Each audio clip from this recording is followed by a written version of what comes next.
Here with us. And our text is from Matthew 14. We are in our sermon series, Simply It Is Known. And it is how God knows us, how we come to know God, but then in the midst of knowing God, how that enables us to move out into the unknown and to do some great things. So Abby is going to read our text for us this morning. So Matthew 14, 22 through 33. Jesus made the disciples get into the boat and go on ahead to the other side of the Sea of Galilee, while he dismissed the crowds. And after he had dismissed the crowds, he went up the mountain by himself to pray. When evening came, he was there alone. But by this time the boat, battered by the waves, was far from the land, for the wind was against them. And early in the morning he came walking toward them on the sea. But when the disciples saw him walking on the sea, they were terrified, saying, "It is a ghost," and they cried out in fear. But immediately Jesus spoke to them and said, "Take heart, it is I. Do not be afraid." Peter answered him, "Lord, if it is you, command me to come to you on the water." He said, "Come." So Peter got out of the boat, started walking on the water, and came toward Jesus. But when he noticed the strong wind, he became frightened, and beginning to sink, he cried out, "Lord, save me." Jesus immediately reached out his hand and caught him, saying to him, "You have little faith. Why did you doubt?" When they got into the boat, the wind ceased, and those in the boat worshipped him, saying, "Truly, you are the Son of God." So this text follows immediately on the heels of the feeding of the 5,000. Excuse me. And it is throughout this time that Jesus is, working on his mission here on earth, but in the midst of that is trying to make himself known, who he is, to the disciples. And so this is a really rich text on how Jesus goes about making himself known. Yeah. So Abby, is there anything that drew your attention? Yeah, so, I mean, this is a story that we hear a lot. Mm-hmm. And it's one that I've known since I was really young. And so I was interested to see if I could find anything I hadn't thought about before. Yes. And so the first thing I was wondering was, so the Sea of Galilee. I don't really know anything about the Sea of Galilee. And so I wanted to know how big it was, how shallow it might possibly be. And so for those of you who don't know, the Sea of Galilee is actually one of the lowest freshwater and the second lowest lake in the world. It's 141 feet deep at its lowest point. It's about 8 miles wide and 13 miles long. So it's kind of small. To be considered a sea. Yeah. It's very small. Yeah. Yes. I mean, I think in the English language we'd probably think of it more as a lake. Exactly. Than a sea. Exactly. But then I was thinking, so the disciples are in this boat. We know they're kind of far away from shore, and even if they're like halfway to where they're going, that's probably like 4 to 6 miles out.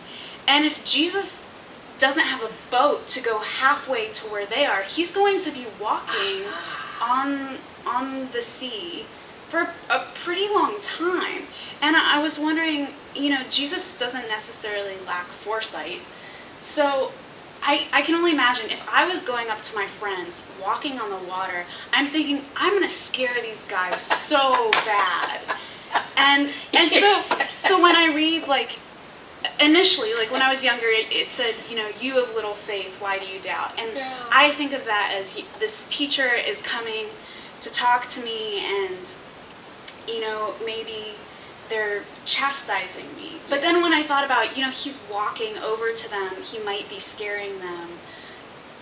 this is kind of a practical joke. Maybe he's laughing in the midst of it, but also like it's a serious note. Exactly, like, exactly. You guys should have had more faith, but exactly, so, exactly. I love that idea because in our humanity, you bet, it would be that way, wouldn't it? Yeah. I'm going to walk over there and I'm going to sneak up on them and I'm going to scare them. That's right. Yeah. That's right. Well, you know, there's a really important piece here that translated into English, we don't get it. All right?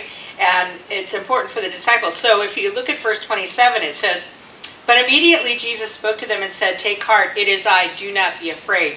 Now that's translated into the English. In Greek, it would have literally said this, "Take heart, I am, do not be afraid." Now, for the disciples and for any of the Jewish people, I am is God. Yeah.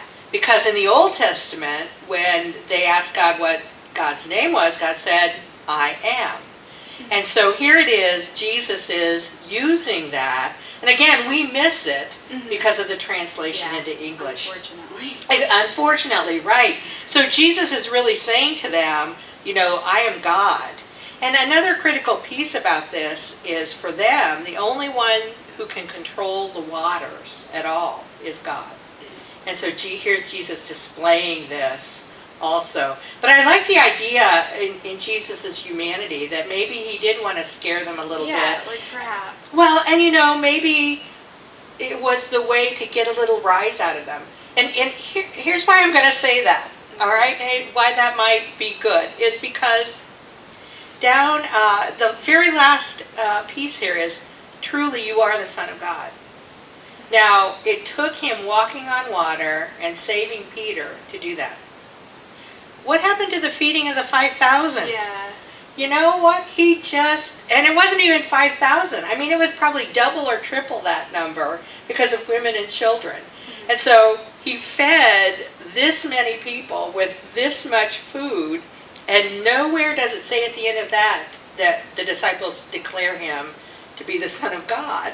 But it takes this. So maybe it is that, you know, that little bit of a jolt for them to finally go, oh, wait, yeah, he's doing some different things here. Well, and this is kind of silly, but one of the reasons why they do silly and stupid, thrilling things on The Bachelor is to create a closer connection. Yes. So, I mean, if you put that scare in there and this amazing thing happened between all these people, that maybe they would have a stronger connection. A bond with each other, absolutely. And we remember best the things and places where we have that bond, because we have to remember that all these stories were written down after the resurrection.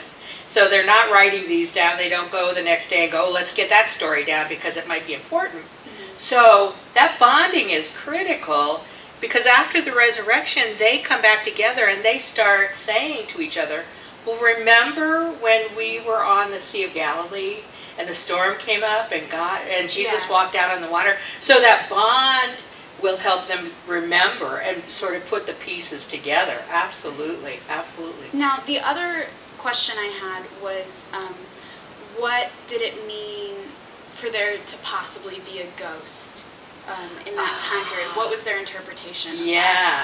Yes. That's interesting because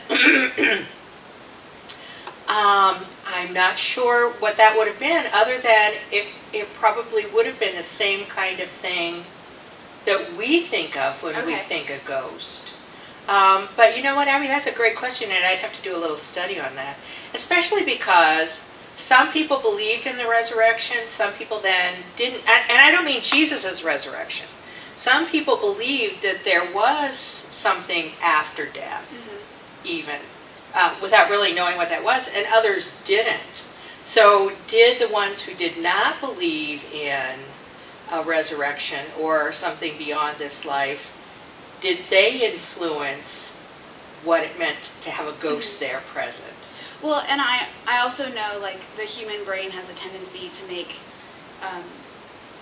like, we try to make sense of things. So if you see like a cloud and it looks like something like a horse, like, we do that. Absolutely. And at night, yeah, that can definitely be kind of scary and weird. Yes. But yeah, you bring up something great, though, is that these two pieces, the feeding of the 5,000 and this, are big. I mean, they're really, really huge pieces in coming to know who Jesus is and what Jesus' mission is here. And to that, maybe the disciples are trying to put this into their brain, and so they have to kind of control it. You're right. And so what is that walking toward us? It can't be a sea monster. I mean, they're scared of sea monsters. It can't be a sea monster. So what is it? Well, and we know humans can't walk on water. Exactly. Like that's the big thing. Exactly. So. Humans cannot walk on water. So who is this? And for them, Jesus is human. I mean, I'm not sure yet that they fully committed to him being the Messiah. I mean, it does say, truly you are the Son of God. But we'll see them in stories to come sliding backwards again. There's just this kind of, you are you? Mm-hmm. You are. In fact, it's even in here. In verse 28, Peter answered him, Lord, look at that two-letter word, if it is you. Even Peter's going, okay, nobody walks on water. He said this is Jesus, but if it is you. So there's this kind of back and forth between, I know it's you, but I'm not sure it's you. Yeah. And so even Peter waffles in this moment, which is interesting. I have to think, though, too, how exhausted Jesus must be. There's a piece of that because we learned last week that as he's coming into this story of feeding the 5,000, he is actually going off on his own because he's mourning the death of John the Baptist. Mm-hmm. And so when you are in grief, you really are tired. Yeah. You know, your body, your mind, your spirit, everything takes a part in that grieving. And so immediately, though, he comes upon 5,000 plus people that he begins teaching, right? I mean, he knows what his mission is, and so he begins teaching them, as exhausted as he is. And then he performs this miracle. And then it says he goes off by himself again, and then walks on water in the midst of this storm. And I know what it's like when you're in the midst of a storm. I was out in a boat one time, and I think it was a pontoon, when a storm hit, a bad storm hit. And so we had to really work to get to a place of safety. And then we worked to bring the top of the pontoon down, so we had a layer of protection. And so here, I have to think, Jesus is walking on the water in the midst of this storm. Everything here indicates that in his humanity, he should be exhausted, really. And yet, he still has more to give. I mean, and he still comes to the disciples, and, you know, for most of us, it would be, you know, they're going, look, who is this? And Jesus goes, take heart, it is I am, do not be afraid. In our humanness, we might look at them and go, do you know what? I'm really tired. Why don't you quit, you know, complaining about yourself and think about me for a moment? Well, and on the other hand, I also think sometimes in our grief, we look for distractions. Mm-hmm. So this, like feeding the 5,000, it was an opportunity for him to like take a moment and not forget, but just kind of move towards something else and keep going. But you know what? It's almost in our grief, we also try to honor the dead. And so it could have been too, same thing, that he was trying to honor John the Baptist, because John always knew what his mission was, and that was to point to the Messiah. So here's an honoring of John by continuing to do what he's been called to do. Mm-hmm. Yeah. This is really, I love this because it fits so well in our sermon series, in our theme, Known. Mm-hmm. Because not only is it that the disciples have to come to know who Jesus is and what the mission is here, because we have to remember, they're good Jewish men. And so for them, things have been skewed towards the law. And so Jesus' mission really is to bring it back to relationship. Not relationship with the law, but relationship with each other and relationship with God. And so that's a ship that's not going to turn quickly. Yeah. Okay? Yeah. And so here it is that they have to come to know who Jesus is and